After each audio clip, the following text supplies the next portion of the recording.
주시길 바랍니다. 네, 저는 오늘 사도행전 2장 14절로부터 21절까지 말씀을 가지고 성령은 예언의 성취라고 하는 그런 제목으로 우리 성령 시리즈 24번째를 여러분들과 함께 은혜 나눠보려고 합니다. 그동안 23번에 걸쳐서 성령에 관해서 우리가 쭉 상고를 해왔습니다만은 오늘 2012년도를 이제 마지막으로 보내면서 성령 시리즈 24번째로 성령 시리즈를 일단 마무리하려고 생각을 하고 있습니다. 오순절 성령 강림이야말로 온 인류 역사상 가장 최대의 사건이라는 거죠.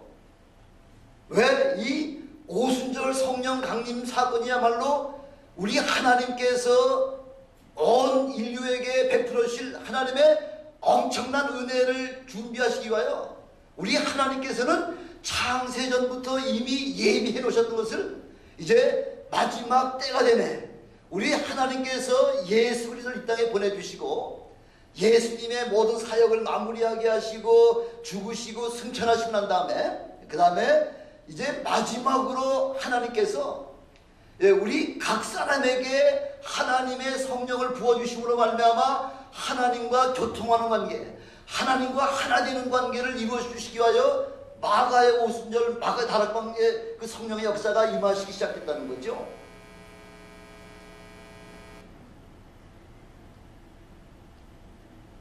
이렇게 장차 세상의 모든 언어로 들을 수 있는 모든 사람이 마지막 때에 하나님과 대화를 할 때에 각각 다른 나라의 언어로다가 이야기하지만은 듣는 사람들에게는 각각 자기 난 곳 방언으로 다 들을 수 있도록 이렇게 우리에게 미리 장차 되어질 일들을 그 마가의 다락방에서 보여주셨다는 거죠. 예, 여러분 궁금하시죠? 여러분 아마 부모지간에도 부모 자식지간에도 지금 그 대화가 통하지 아니하는 그런 가정들 있잖아요. 여기서 자라난 아이들하고 한국말하고 이 대화가 되지 아니하는 그 가정들도 있을 뿐만 아니라 뭐 미국 사람과 한국 사람과의 대화가 되지 아니할 뿐만 아니라 뭐 온 각각 나라의 그 언어가 맞지 않으니까 이렇게 답답할 때를 이미 우리 하나님께서 다 예비해 놓으시고 이 마지막 때에 우리 하나님과의 대화에서는 어느 누구든지 다 자기 난 곳 방언으로 다 들을 수 있도록 그렇게 사도행전 2장에 우리에게 보여주고 계시지 않습니까?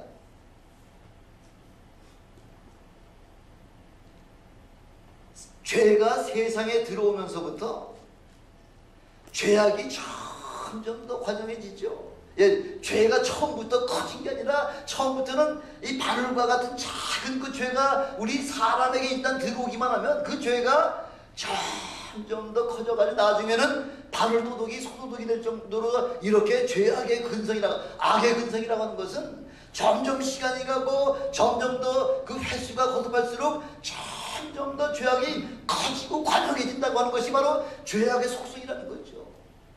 마치 누룩과 같다르잖아요. 누룩과 같이 그냥 한번 그 밀가루 반죽 속에 그 누룩이 들어가기만 하면 순식간에 퍼져나가듯이 죄의 속성이 바로 그렇다는 것이죠.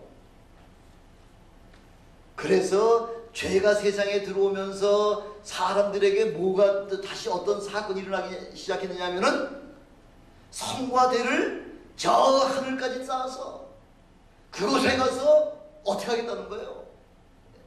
우리의 이름을 좀 많은 사람들이 알리자는 거죠. 우리 이름을 세상에 내보자는 거죠. 그 세상의 이름을 내서 어떻게 하겠다는 거예요? 그 세상의 이름을 높여주고 나면 이름이 높아지고 나면 그 다음에 하는 일은 불을 보듯이 많은 거죠. 인간의 속성이라는 게 그렇잖아요. 뭐 옛날에 완장 채워주면은 저희 어미 아비를 갖다가 관가에다가 고발한다 그러잖아요. 예, 완장을 채워주지. 뭐 하나 계급장 하나만 다뤄주면은 뭐 부모 자식 간의 관계도 필요 없고 다 그냥 부모까지 경찰에다가 신고하는 그것이 바로 사람의 속성이라는 거죠. 그래서 바벨탑을 쌓다가 이제 하늘까지 닿아서 나의 이름을 높이고 난 다음에 그 다음에 하는 일은 어떤 일이에요? 예, 하나님과 비기겠다는 거죠. 어서 많이 들어본 그런 말씀 아니에요? 창세기 11장 4절에 그렇게 나오죠. 창세기 11장 4절에 성과대를 쌓아서 하늘에다 우리 이름을 내자. 바로 창세 이전에 사단이 하나님을 대적하는 방법하고 똑같은 방법이라는 거죠. 이사야서 14장 13절 14절에 보니까 내가 하늘에 올라 하나님의 뭇별 위에 나의 보좌를 높이리라. 내가 북극 지폐의 산 위에 좌정하리라 하면서 가장 높은 구름 위에 올라 지극히 높은 자와 비기리라. 이게 사단이 벌써 하나님과 비기겠다는, 피조물이 어떻게 창조주 하나님을 섬기라고 지음받은 피조물이 어떻게 하나님과 비기라 하고서 이렇게 하는 거예요. 그게 바로 사단의 속성이라는 거죠. 루시엘이 보통 직분이 아니죠. 천사장들 가운데에 가장 하나님을 날마다 찬양하는 그런 역할을 갖다 맡겨주셨고요. 하나님께서 또 빛을 주관하는 그 빛의 그런 천사장이요, 아니면 또 그 아름다움을 주관하는, 그래서 천국의 아름다움과 빛과 하나님 앞에 찬양드리는 그 엄청난 그 직분을 맡았으면서도 불구하고 그것 가지고 충분하지 않다는 거죠. 지극히 높은 데 올라가서 하나님과 비기겠다는 것이 바로 사단의 계략이라는 거죠. 바로 그 계략이 인간 앞에 그 죄가 들어오고 나니까 인간의 속성들이 바로 그렇게 하나님과 비기겠다고 하는 그런 심정 가지고 지금 성과대를 높이 쌓고 있잖아요. 그래서 하나님께서 보다 못하셔서 그 언어를 갖다가 혼잡을 하게 만들어가지고, 언어가 서로 통하지 않으니까 각각 언어가 맞는 사람들끼리 그렇게 흩어지게 만들어셔서, 그래서 그 바벨탑 사건은 온 인류를 흩어지게 만드는 바로 그 장문이었다는 거죠. 이렇게 인간의 교만이라고 하는 것은 한없이 높아져 올라가는 그 마음으로 아주 교만이 크다는 거죠.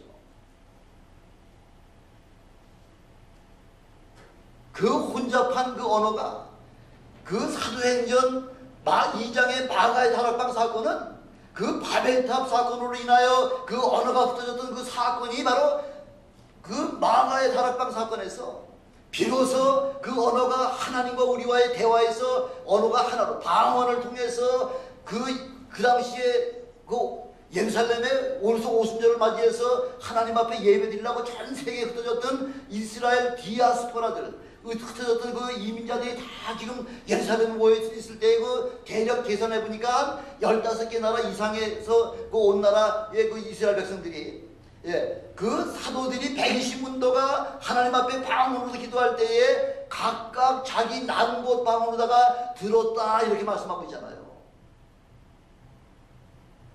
방언은 소리가 얼마나 요란했는지 온 예루살렘 성이 다 아주 무너질 정도, 소동할 정도로 다 이렇게 엄청난 그런 기도 소리가 울려서 퍼졌는데도 불구하고 각각에서 난 사람들은 각각 자기 난 곳 방언으로다가 하나님께서 큰 일을 하신 그 역사를 갖다 자기 난 곳 방언으로 다 들었다는 거죠.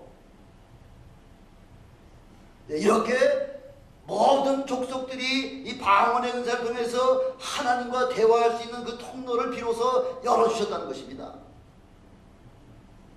이 사건을 보고 유대 사람들이 놀라잖아요.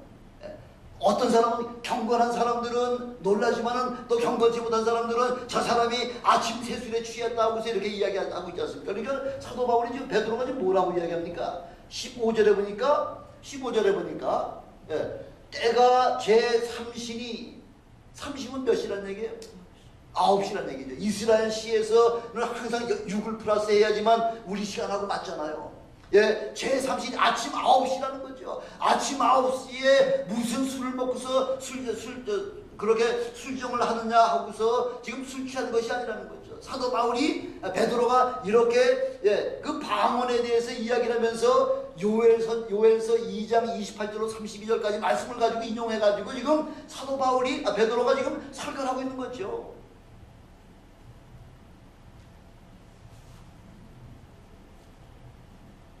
베드로가 이야기할 때 세상의 지식이나 세상의 사상이나 세상의 철학 가지고서 이야기하는 것이 아니라 바로 이스라엘 백성들이 제일 잘하는 말씀을 가지고, 그 예언의 말씀을 가지고서 바로 하나님께서는 이 시대에 우리에게 성취를 시켜주셨다는 사실을, 그거 지금 우리에게 설교를 좀 해주고 계시는 것이죠.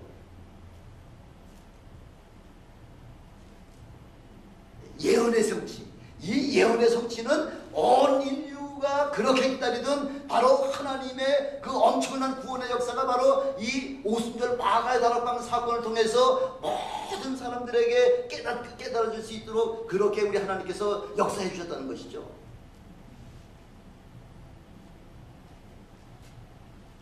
이렇게 사람들이 성령을 체험하고 나면은 삶의 가치가, 삶의 방법이 완전히 180도 바뀌어진다는 것이 사실이죠.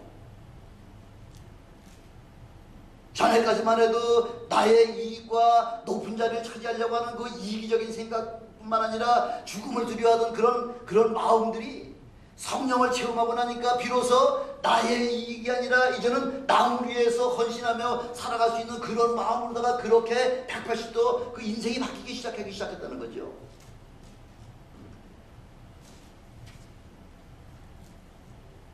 바로 하나님의 중심으로 그분의 뜻에 따라 사는 그런 인생들도 변화가 됐다는 것입니다. 참 성령의 역사가 놀랍죠. 아마 여러분들도 성령을 체험하던 그 전의 사건과 성령을 체험한 이후의 사건은 아마 하늘과 땅 차이인 만큼 엄청나게 차이가 날 겁니다.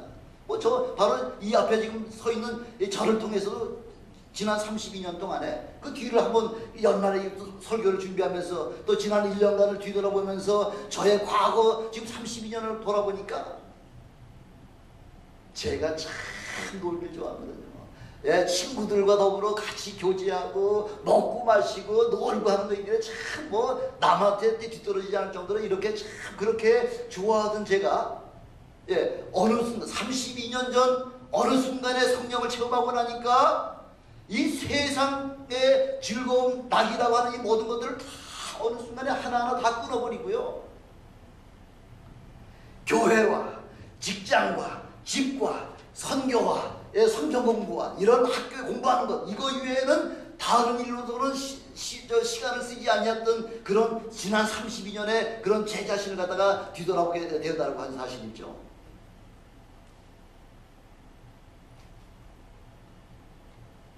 저는 평신도 때부터 벌써 성령의 은혜를 체험하고 나니까 제가 한국에 있을 때 저희 동서로부터 직장 끝나면 밖으로 어디 신방 다니고 하는 그런 얘기를 쭉 들으면서 집사가 무슨 그런 일을 하나 장로도 안 하는데 하고 이렇게 생각했는데 제가 은혜를 받고 나니까 화요일하고 목요일은 은혜의 신방 가는 날이요. 수요일 금요일 날은 주일날 3일은 100%는 교회 가서 충성하는 날이고요. 또 하나님께로부터 특별한 그 선교의 사역이 있으면은 모든 휴가를 저희가 이제 1년이면 한 달 정도, 1년에 한 달에 휴가가 있는데 그 한 달 그 휴가를 전적으로 선교나 이런 교회 봉사를 위해서 사용함으로 말미암아 어느 순간에 보니까 제 유익이나 우리 아이들 교육에 관해서는 전혀 제가 신경을 쓰지 못했던 것을 뒤늦게 후회했다는 거죠. 그 후회하고서 보니까 주인보다 오히려 주인 아이들이 더 바쁘다는 거죠. 뭐 때문에? 교회에서 아이들을 다 차를 사줬더니 집집마다 다니면서 아이들을 데리다가 교회 데려다 놓고요. 교회 다 끝나면 또 집집마다 다 또 그렇게 날려주는 그 일 때문에 주인보다 오히려 그 아이들이 더 바쁠 정도로다가 그렇게 하나님께서 우리의 삶을 친히 지켜주셨다는 것이죠. 32년이 됐는데 여기서 가까운 데 하나 있죠. 가까운 데. 라스베가스도 저희 가족은 아직 한 번도 가본 적이 없습니다. 거기 갈 시간이 어디 있습니까? 제 사촌이 저를 이제 골프를 좀 치라고 골프 한 세트를 줬습니다. 그런데 몇 년 동안, 한 4, 5년 동안 그라지 처박혀 한 번 만져보지도 않다가 더 결국은 도로 남에게 그걸 주고 말았습니다. 왜? 아니 골프를 한번 치러 나가려면 몇 시간 걸린다면서요. 시간이 이렇게 많이 걸린다면서요. 그런 시간이 어디 있냐는 거죠. 어떤 훌륭한 목사님들은 목회도 잘하고 골프도 잘 친다고 하지만은 저 같은 사람은 골프 치면서 그렇게 목회하면서 성경 공부 가르치면서 할 그런 정도의 능력이 되지 못해가지고 그렇게 한 번도 해보지 못했습니다. 그러면서 최근에 읽었던 우리 책들, 우리 주중대사 하던 김하중 대사의 1, 2, 3권 읽어봤더니 김하중 대사가 주국대사를 6년 7개월 동안 하고 난 다음에 이제 청와대에서 청와대가 아니라 통일부 장관으로 임명이 됐다는 거죠. 그 장관 되면은 뭐 하는 거예요? 뭐 받는 거 있잖아요. 청문회 하러 이제 갔다는 거죠. 청문회 하러 갔더니 청문회 하기 바로 직전에 한 국회의원이 와가지고 내가 당신의 그 이력이나 그 모든 당신의 삶을 일일이 다 뒷조사 다 해봤더니 당신 참 재미없게 살았습니다. 뭐 청문회하고 자식할 것도 없이 당신은 무조건 통과합니다. 이렇게 얘기하더라는 거죠. 그분이 그러잖아요. 예, 그 공직생활 35년을 다 마무리하고서 이제 그 부인이 여보 이제 당신 공직생활도 끝났으니까 어디 한번 좋은데 관광지 한번 놀러 갑시다. 근데 놀러 갈 시간이 어디 있냐는 거지. 기도하기 바빠 죽겠는데 지금 나 때문에 나로 인해서 기도를 받기를 원하는 수많은 사람들이 지금 있는데 그 사람들이 기도할 시간도 없는데 언제 놀러 가느냐 하면서 그 얘기하신 그 글을 쓴 것을 제가 보면서 그렇습니다. 성령의 사람은 성령에 한번 붙잡힌 바가 되기만 하면 그 다음부터는 다른 데 시간을 쓸 시간이 없다는 거죠. 바로 그것이 믿음의 삶이요 성령 받은 자의 바로 그 삶이라고 이렇게 말씀하고 있습니다. 그래서 예언의 성취라고 하는 것은 첫 번째 언제 예언이 성취되느냐, 바로 말세에 그 예언이 성취가 되겠다 하고서 지금 17절에 그렇게 말씀하고 있죠. 17절에 송재민 기자님, 송재민 장로님, 여기 17절 한번 보시죠. 사도행전 2장 17절. 마지막 때에 17절에 뭐라고 그랬죠? 하나님이 가라사대 말세에, 말세에 모든 예언의 성취가 이루어질 것이라고 하는 것을 이미 예수님 오시기 전에 요엘 선지자를 통해서 이미 요엘서 2장 28절로 32절까지 다 이렇게 예언의 말씀을 이루어 주셨다는 거예요. 말세에. 언제가 말세인데?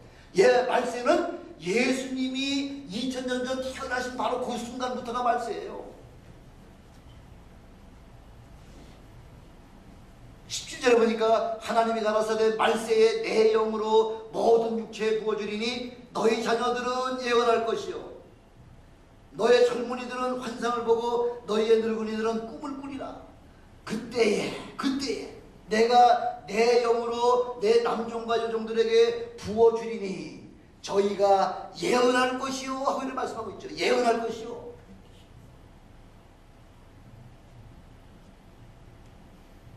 요엘서 2장 28절에 보니까 그 후에 내가 내 신을 만민에게 부어주리라. 그 후가 언제예요? 그 후가 예수님께서 이 땅에 태어나시고 예수님께서 그 부여받은 모든 그 사역을 다 이루어 놓으시고 난 다음에 십자가에 죽으시고 부활하시고 난 그 이후에, 바로 그 이후에 내가 내 신을, 그 성령을 만민에게 부어주겠다 약속을, 만민에게, 어떤 특별한 사람에게 부어주시겠다는 것이 아니라 온 만민에게 부어주시겠다. 이미 요엘 선지자를 통해서 우리에게 약속해 주셨잖아요. 바로 그 약속의 말씀이 바로 마가의 그 다락방에서 예언이 성취가 된 사건이 나타나기 시작한 거죠. 그래서 갈라디아 4장 4절에 보니까 때가 참에 하나님이 그 아들을 보내사 여자에게 나게 하시고 율법 아래 나게 하셨다 이렇게 말씀하고 있잖아요. 때가 참에 예수님께서 이 땅에 오셔야 될 바로 그 목적은 창세전부터 하나님께서 이미 다 예배해 놓으시고 장차 하나님의 아들이신 예수 그리스도가 이 땅에 바로 때가 찼다 이거죠. 모든 여건이 역사적인 사건, 환경적인 사건, 모든 이런 여러 가지 모든 사건이 그 하나님의 교회가 안에서 완전히 들어왔을 때에 바로 때가 참에 여인에게 나게 하시고 또 율법 안에 나게 하셨다 이렇게 말씀하고 있잖아요.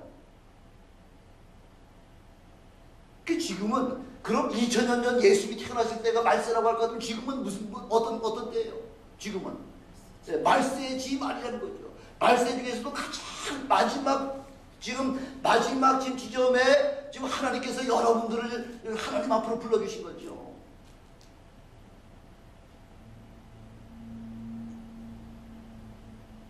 우리에게는 이 마지막 때에 이 땅에 태어나게 하시고요. 우리를 하나님 앞에 구원의 반열에 참여시킬 수 있도록 여러분들을 불러주신 것, 그 은혜를 생각하면은 이 엄청난 축복을 우리가 어떻게 말보다 표현할 수가 있겠냐는 거죠. 이 계획은 창세전부터 창세전부터 이때 때가 찼을 때에 하나님께서 부어주시려고 이렇게 계획을 다 해놓으신 바로 하나님의 완벽한 그 계획 안에서 이루어진 그 뜻이라고 하는 것이죠.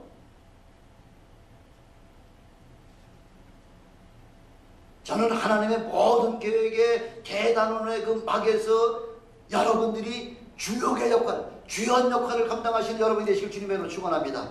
예, 여러분들 통해서 예언의 성취가 이루어질 때에 이때 우리는 엄청난 축복의 반열에 들었을 뿐만 아니라 여러분들을 통해서 또 다른 축복의 반열에 들어오는 사람들이 있으시길 주님으로 축원합니다.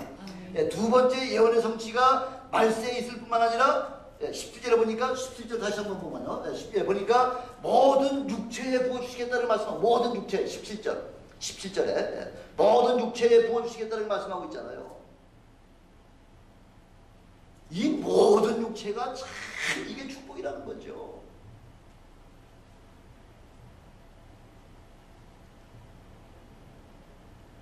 우리를 갖다가 지금 베드로전서 2장 9절에는 뭐라고 말씀하고 계시냐면요. 우리를 갖다가 여러분들을 지금 하나님이 뭐라고 지금 말씀하고 계시냐면 베드로전서 2장 9절에 보니까 오직 너희는 택한 족속이요 왕같은 제사장들이요 거룩한 나라요 그의 소유된 백성이니 이는 너희를 어두운 데서 불러내어 그의 기이한 빛에 들어가게 하신 자의 아름다운 덕을 선전하게 하려 하심이라. 예, 여러분들에게 이렇게 엄청난 직분을 주셨다는 거죠. 바로 여러분들은 하나님께서 택하신 족속이라는 거죠. 예, 왕 같은 제사장이라는 거죠. 왕만 해도 대단할 텐데 왕의 직분뿐만 아니라 제사장의 직분까지 왕 같은 제사장의 직분을 주셔가지고 바로 거룩한 나라로 여러분들을 불러주셨다는 것이죠. 그게 바로 여러분들의 신분이에요. 바로 여러분들의 현주소라는 거죠. 아니 이거보다 더 큰 축복이 있습니까? 이렇게 큰 직분을 주신 거, 왕같은 제사장의 직분을 주신 그 이유가 있지 않습니까? 왜냐하면 너희를 어두운 데서 불러내어 그의 아주 기이한 빛에 들어가게 하신 자의 아름다운 덕을 선전하게 하려고 하나님께서 여러분들에게 베풀어 주신 그 엄청난 은혜에 여러분들을 불러주신 것이 그것이 감사해서 그것이 이제는 남들에게 가서 증거하라고 전도하라고 여러분들만 은혜 받을 뿐만 아니라 이제는 여러분 주위에 계신 분들도 그 은혜의 반열에 참여시키게 하려고 그래서 여러분들은 그렇게 엄청난 직분을 주셨다 이걸 말씀하고 계시는 거죠. 전도하게 하시려고 그냥 큰 직분 주신 거 아니에요. 성령의 은혜는 모든 육체에게 다 부어주게 돼. 모든 육체에게. 구약시대를 갖다가 보통 한 2000년을 보고 있잖아요. 그렇죠? 아브라함에서부터 예수님까지가 2000년이잖아요. 구약시대에 그 2000년 동안 하나님께서는 선지자 손가락으로 씌울 수 있을 만큼 이렇게 많은 사람들에게 하나님의 말씀 주지 않았다는 거죠. 특별한 사람에게 주셨다는 거죠. 어떤 사람이에요?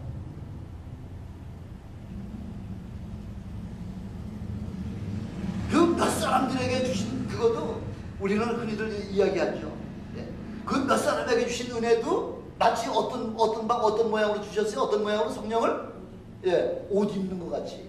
성령의 두루마리 해가지고서 우리가 가끔가다 그렇게 기도를 하잖아요. 성령의 두루마리 같이 주셨다는 거죠. 필요하면은 입혀주시고 필요 없으면은 걷어가시는 거예요. 그 몇 사람 구약의 그 수천 수억의 사람들 가운데에 몇 사람들에게만 하나님의 말씀 주셨는데 그것도 내주하시는 성령이 우리 안에 들어오셔가지고 내주하시는 성령님이 아니라 바로 성령의 두루마리 같이 입혔다가 필요 없으면은 다 사역이 끝나면 베껴가는 그런 성령을 주신 것도 몇 사람에게만 주셨다는 거죠. 근데 이런 엄청난 하나님께서 이 오순절 마가의 다락방 사건 이후에 우리 모든 사람에게 주님을 사모하고 주님 앞에 그 은혜를 사모하는 모든 사람들에게 다 그냥 부어주신다 이렇게 말씀하고 있잖아요. 이렇게 하나님이 여러분들 가운데 함께 역사하시는 하나님과 동행하시는 그런 여러분들 되시길 주님의 이름으로 축원합니다. 이 하나님이 함께 하시는 엄청난 놀라운 축복을 체험하시길 다시 한번 주님의 이름으로 축원합니다.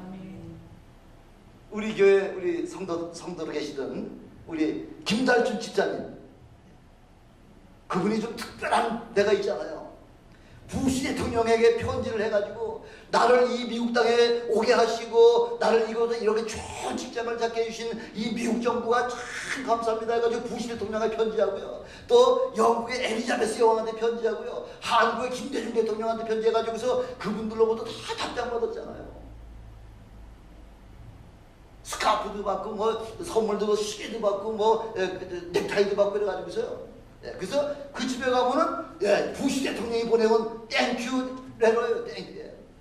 그 대통령이나 여왕이나 그 한국의 김대중 대통령으로부터 감사 편지 하나만 받은 거 가지고도 그것이 그 가정이 아주 가보같이 이렇게 아주 프라우드하죠. 그런데 여러분들은 하나님께서 친히 여러분들의 심령 속에 들어와서 하나님의 자녀로 여러분을 삼으셨다고 하는 것은 이거는 엄청난 축복이라는 거죠. 엄청난 축복. 우리가 말로 표현할 수 없다는 거죠. 말님이 있으면 어찌다 그걸 표현할 수 있겠느냐 이렇게 말씀하고 있지 않습니까?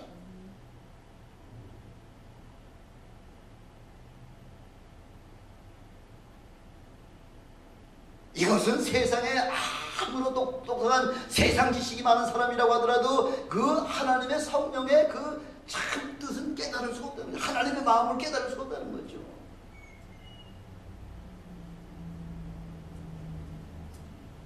이렇게 성령으로 말미암아 우리에게 다시 오실 주님을 맞이할 수 있는 그런 성령의 놀라운 그 충만한 능력을 체험하고 나면요, 그 다음부터는 두려움이 없다는 거죠. 걱정이 없다는 거죠. 염려가 없다는 거죠. 아까 찬송했잖아요.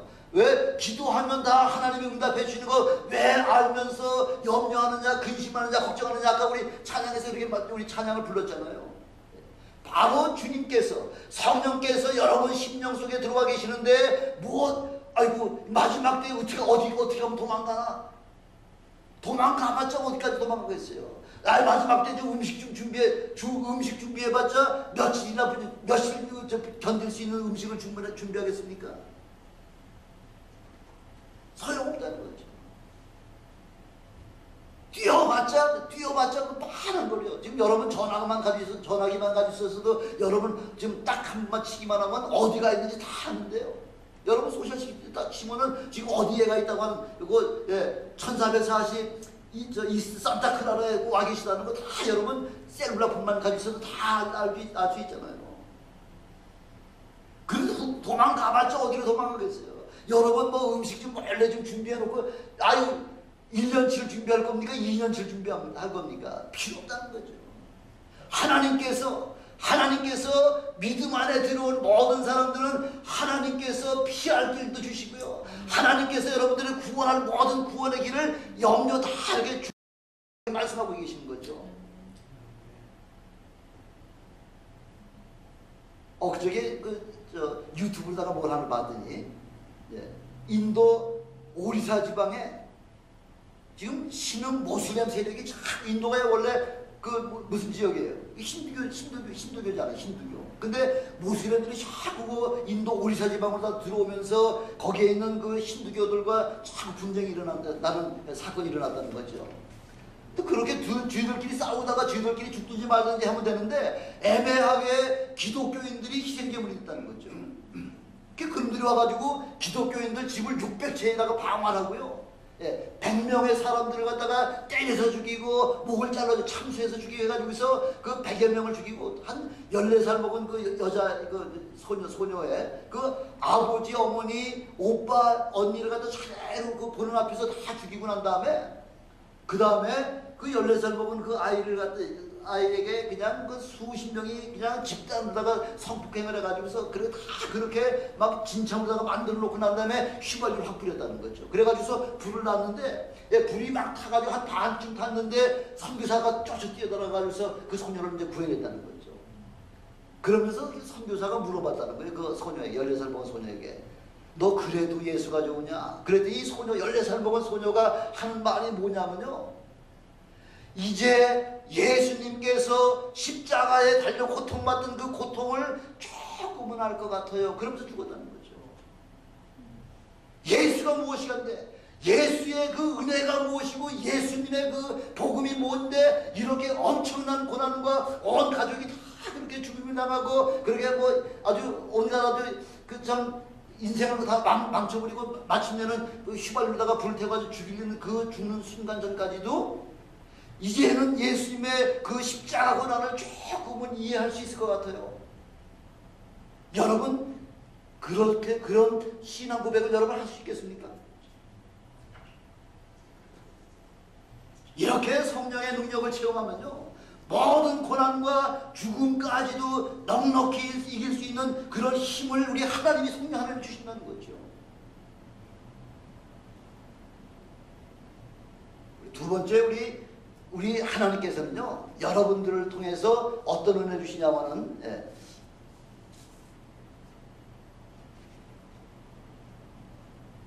젊은이에게는 환상을 보게 하고요. 늙은이 애들에게는 꿈을 주신다 이렇게 말씀하고 있잖아요.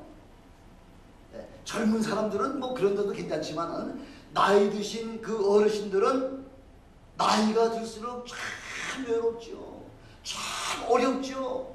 아무리 주위에서 뭐 사람들이 가족들이 있다고 하더라도 그래도 역시 나이 드신 분들은 삶이 외로울 수밖에 없는 게 없죠. 왜? 이제 곧 죽음이라고 하는 것도 늘 생각할 수밖에 없으니까.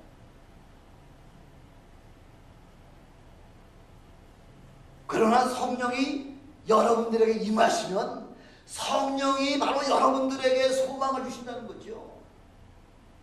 아브라함은 인생 시작이 몇 살부터요? 아브라함은 75세부터 인생이 시작됐다는 거죠. 75세에 인생을 믿음의 그 여정을 시작을 했고요. 모세 같은 사람은 몇 살부터 시작했나요? 80에 시작했잖아요. 김웅희 원사님 지금부터 이제 일 시작하실 연세세요. 80부터 인생은 80부터잖아요. 80부터 80에 하나님께서 모세를 부르셔가지고 그래서 그 한 250여만 명에 되는 그 이스라엘 백성들을 애굽에서 출애굽시켜가지고 40년 동안 그 광야에 생활을 하면서 이스라엘 온 백성들을 40년간 치유할 수 있는 그 엄청난 은혜를 우리 하나님께서 모세에게 주셨다는 거죠. 모세는 80부터 시작했지만 또 더 늦게 시작한 분 계시잖아요. 어떤 분이 계시죠? 쭉 일해왔지만은 갈렙 같은 사람이에요. 갈렙은 85세에 내가 40년 전에 이렇게 하나님 앞에 이렇게 은혜를 받아가 지금까지 살아왔지만은 지금도 40년 전이나 지금이나 그 힘은 동일합니다. 나에게 저 산지를 내게 주소서. 저 헤브론 산지를 주시옵소서. 그 헤브론 산지에는 어떤 사람이 살고 있는데 안악자손이라는 건 아주 거인들 얘기하는 거예요. 2m가 되는 뭐 엄청난 거인들이 사는 그 안악자손이 사는 저 헤브론 산지를 내가 쳐서 빼앗겼으니 내게 주시옵소서 해가지고 가서 쳐서 그 헤브론 산지를 다 탈취해가지고요. 그래서 그 갈렙이 귀염으로 삼았다는 걸 갖다 우리에게 말씀하고 있잖아요. 그럼 나이는 뭐에 불과하다는 얘기? 뭐에? 숫자에 불과하다는 거죠. 75세, 80세, 85세, 그 나이는 숫자에 불과하다는 거죠. 여러분 보시지 않습니까? 우리 교회 안에도 박 목사님이 90이 넘으셨는데도 그 활동이라고 하는 것은 힘이 좋으시다는 얘기 아니에요. 뭐 힘도 물론 좋으시지만은, 활동은 젊은이 못지않냐도록 그렇게 뭐 아침에 나오셔서 저녁에 들어가실 정도다 이렇게 아주 열심히 활동하시잖아요. 뭐 때문에? 그 마음속에 소망이 있기 때문에, 성령의 능력이 함께 하시기 때문에 전혀 나이하고 상관이 없다는 거죠. 아니, 엄선호 권사님은 어떠신데요? 엄선호 권사님 지금 100세시지만, 그러나 여러분들 위해서 음식도 가끔마다 옆에서 준비 도와주시고요. 항상 아까도 대표 기도하실 때 성령을 다 수백 절을 가서 성령을 외우시면서 그렇게 늘 성령 충만한 삶을 사시니까 나이하고 상관없는 거죠. 혈압은 저보다 더 좋으세요.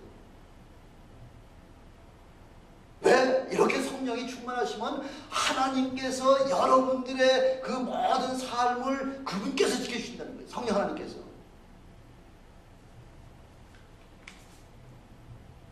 그래서 성령이 임하시면 남녀노소 구별이 없다는 거죠.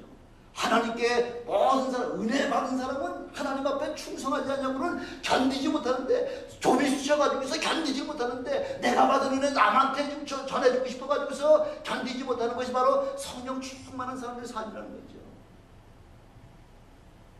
엄자원이 보세요. 요즘 뭐 성령 충만하셔가지고서 그냥 어떻게든지 좀 한 영혼이라도 주님 앞에 인도하려고 애쓰시잖아요. 우리 송량을 들으시고. 시켜서 그 일하게서 시켜가지고 그거 하시오 하고 시킨다고 그거 하게 된다는 거죠.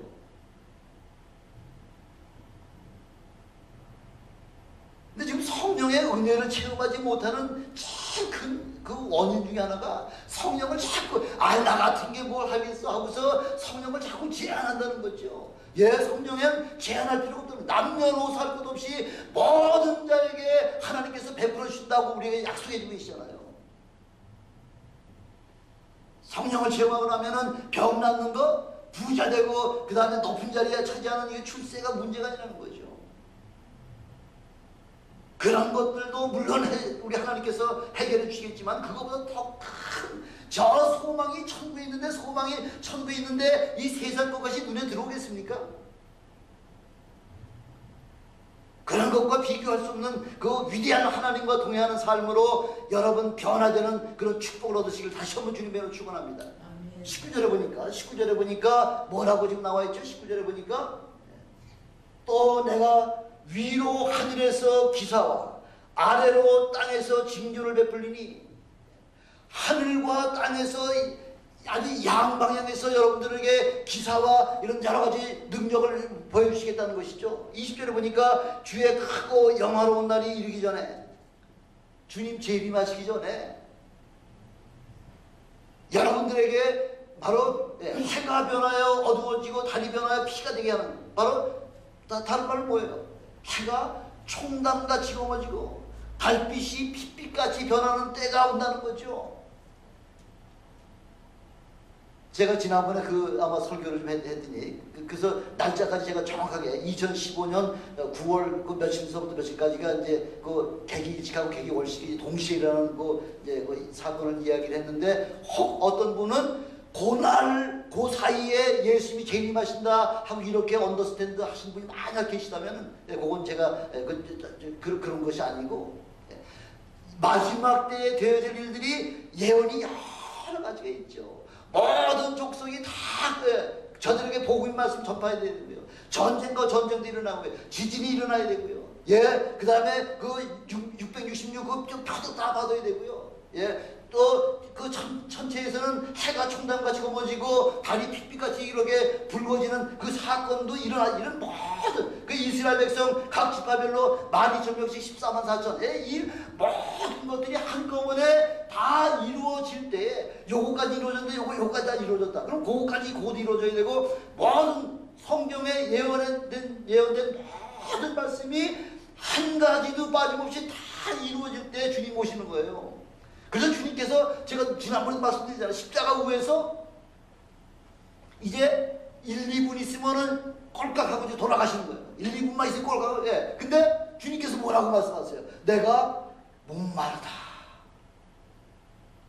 아니, 돌아가실 분이 목이 마르면 어떠고 목이 안 마르면 어때요? 1, 2분 있으면 돌아가실 분인데. 그러나 그 말씀하신 이유는 성경의 예언의 말씀을 이루시려고 내가 목마르다 해서 그 십자가 밑에 있는 그 식초를 갖다가 그 솜에 적셔가지고서 주님의 입에다가 묻혀드리는 것까지 해야지만 예언의 말씀이 성취가 되는 거 아니에요. 이제 모든 일들이 지금 착착착착 진행돼가지고 지금 거의 다 지금 진행되고, 어느 순간에 마지막 예언의 문제까지 완전히 이루어질 때, 그때 주님 오시는 건 뭐 이제 카운트다운 할 정도만큼 이렇게 가까이 와 계시다는 거죠. 이 마지막 때에 여러분들이 그 일에 성령에 함께 참여하시고요, 주님의 그 영광의 반열에 참여하시는 여러분이 되시길 주님의 이름으로 축원합니다. 그래서 예언의 성취하는 일에 여러분들이 앞장서시기를 주님의 이름으로 다시 한번 축원합니다. 기도하시겠습니다. 전능하신 아버지 하나님 감사합니다. 전능하신 아버지 하나님, 우리가 무엇이간데